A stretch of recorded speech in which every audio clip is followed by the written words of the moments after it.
What's up, guys? Today, I'm talking about some of WoW's most prestigious mounts of all time. Now, in my last video, I talked about how most mounts are pretty worthless today in WoW, and I understand the confusion there. Why would I be making this video now? Because, well, I still stand by it that most are worthless. Some are still very prestigious, and some on this list were very prestigious for their time, but aren't as much anymore. So, let's count them down top 10 style. Number 10, original epic mounts. Now these mounts, I put them on the list because they are quite literally the rarest mounts in the game. These mounts have the lowest amount of people who own them because, well, they didn't last for very long in the game. Back when World of Warcraft first came out, the original epic level 60 mounts didn't have armor on them, they were just different colors of the basic mounts. But in patch 1.4 of the game, they added the epic mounts that we know now with the armor. And once they added the new mounts, players who had the original mounts could trade in their original mounts for the new one with armor. And at the time, everybody just wanted the ones with the armor, so they traded it in for the free new mount with armor. Now also keep in mind, in patch 1.4, the majority of the player base was not even level 60 yet. It's not like today where everybody rushes to max level. And I did put these on the list because they are the rarest mounts in the game. And to be honest, I don't think they're very prestigious or cool in my opinion because, well, I don't even know if I've seen one of these things before because when I see one of these, I just see a basic mount. If somebody ran by me on the Black Ram, the rarest mount in the game, well, because I wouldn't have even realized that, oh my god, that's one of the original epic mounts that was removed. No, my brain's just going to think that that's one of the basic mounts and I'm not even going to pay attention to it. They also brought some of these mounts back in new ways, like the original Raptor mounts, for example. In Mists of Pandaria, they brought these back and put them in the Isle of Giants. So if you had the original one, now people don't know the difference between yours and the one from Mists of Pandaria. Number 9, ahead of the curve mounts. Now these mounts you get by beating the final raid of an expansion before the end of that expansion. And this started with Siege of Orgrimmar in Mists of Pandaria. If you beat Garrosh before Warlords of Draenor came out, you got the Wolf mount. And then in Warlords of Draenor, if you beat Archimonde, you got the Moose. And in Legion, if you beat Antorus before BFA came out, you got the Violet Spellwing. You get what I'm getting at here, right? And let me clarify too, you have to beat them on heroic difficulty to get ahead of the curve, so it is a little bit challenging, but the reason it's so low on this list is because, well, a lot of people buy carries for this. Whether it's for gold or real money, a lot of people are just paying for this and they're not really working for it themselves. But they're still really cool mounts and you can only obtain them for one raid tier, so people want them. So when people miss out on them, they want them real bad. I didn't get the first two, the Wolf or the Moose, and I regret it every day. Number 8, the prestigious Bloodforged Corser. Now this mount was added in BFA and it was for players who reached honor level 500. And well, that's a really high level if you didn't know that. Now there is lots of other cool unicorn mounts that use this same model, but this one is obviously the coolest. You know, it's got the red and the black. And I couldn't imagine getting to level 500. Did it just turn night on us out here? Is that what's going on? Are they serious right now? I was filming a video. Well, I guess it's nighttime for the rest of this. Number 7, raid drop mounts. Now let me clarify on this one. When I say a raid drop mount, I specifically mean when it is the most current raid. So right now, that would be the new Owl mount from Mythic Amirdrasil. Because to get these mounts, you have to do the current raid and beat the final boss. And while the raid is current, it is a 100% chance, but, well, you just beat the hardest difficulty of the raid and only one person in the raid gets it, so it's not like it's super easy to get either. And I know some people might not think that the Owl one is that prestigious, but if we think about it like back in the day, in Wrath of the Lich King, Invincible was prestigious. Everybody wanted Invincible in Wrath of the Lich King, and to be honest, it lasted for a few years even after Wrath of the Lich King with Invincible in particular. But this goes for just about any raid mount. But while they're the current raid, just about any of these mounts are very prestigious. The Gul'dan mounts were very popular when Nighthold was the current raid. The Shackled Urzul was popular. The Astral Cloud Serpent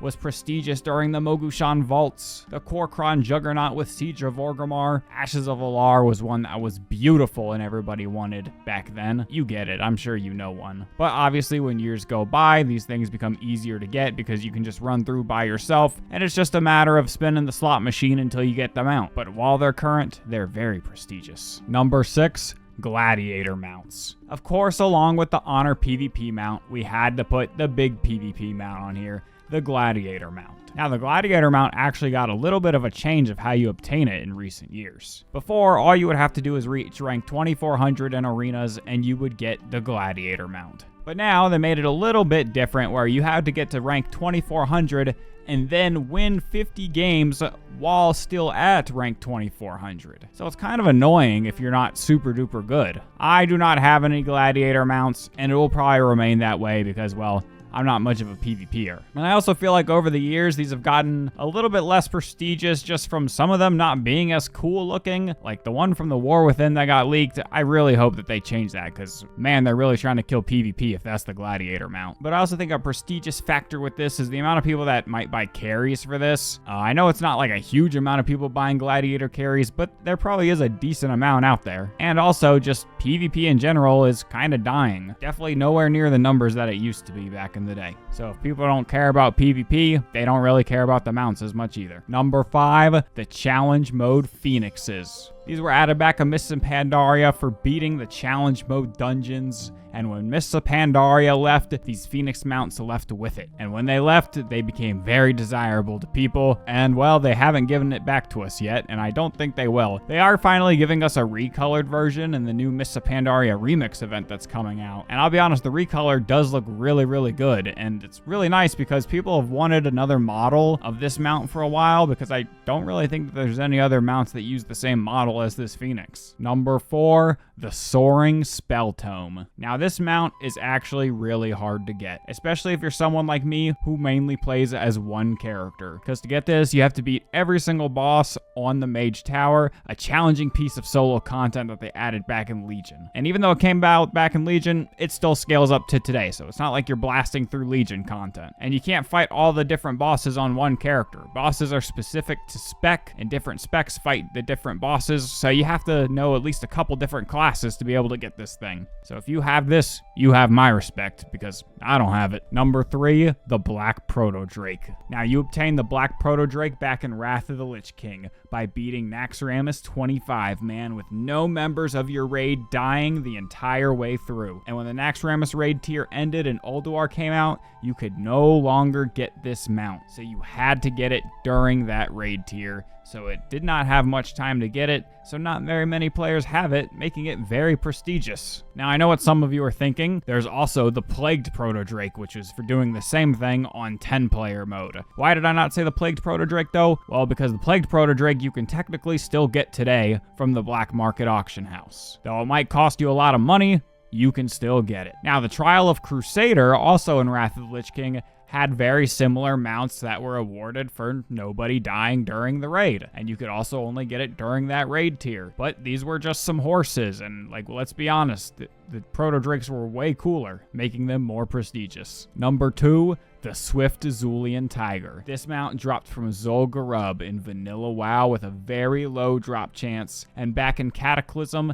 they removed it when they removed Zul'Gurub to rework it into a heroic dungeon. And when they got rid of the raid, they got rid of this beautiful mount and replaced it with the basic-ass Panther. Now, also in Zul'Gurub, for around the same drop chance, you have the Swift Razazi Raptor, and it's the same story as the Tiger with being removed and given a new version, but I'll be honest, the Raptor's just not as cool looking, so it's not as prestigious. But I do also want to throw in around this same spot the Amani Warbear, which was in the Burning Crusade in the Zul-Aman raid. Now, this one was not a 1% chance, it was actually a 100% chance, but you had to speed run the raid. But just like our other mounts, this one was removed in Cataclysm when they revamped the raid into a new heroic dungeon. And in the number 1 spot, we of course have the Black Kiraji Battle Tank from the Scarab Lord. Now, this was obtained back in Vanilla WoW through completing the Scepter of the Shifting Sands questline and ringing the gong to open the gates of AQ40. Now, some of these other mounts, they were limited to a whole raid tier, a whole patch cycle. Some of them were up for many expansions. This one was on much more limited time, because after the first person on your server rang the gong, there was only 10 hours left for people to ring the gong and still get the mount. But after 10 hours had passed since the first person rang the gong, you could no longer get the mount, because the gates were open, the war was done, and it was time to raid. And doing the questline to get this mount was no joke either. It took hundreds of hours, tons of people to help you farm up stuff.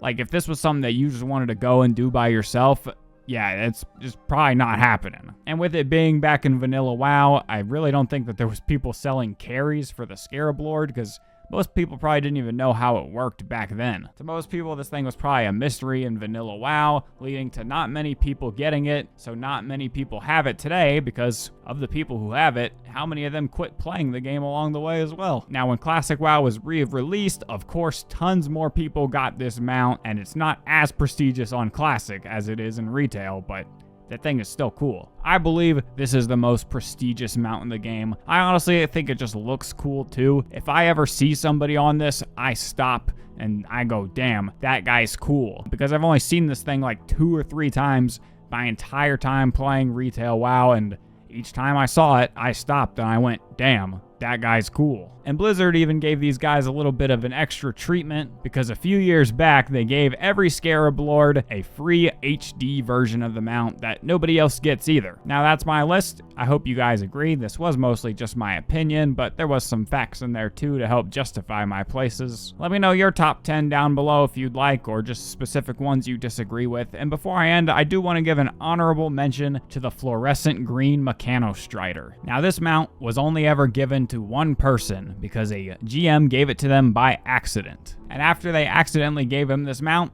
well, they let him keep it. And being that only one person ever had this mount, it would be the #1 most prestigious mount ever, but I didn't put it on the list. Why, you might ask? Well, that's because nobody has it now, because the guy who had it tried to sell his account, so Blizzard removed it from his account. Anyways, hope you guys liked the video. Hit that like button, hit the subscribe button, go follow me on Twitch and Twitter. See you guys later. Peace.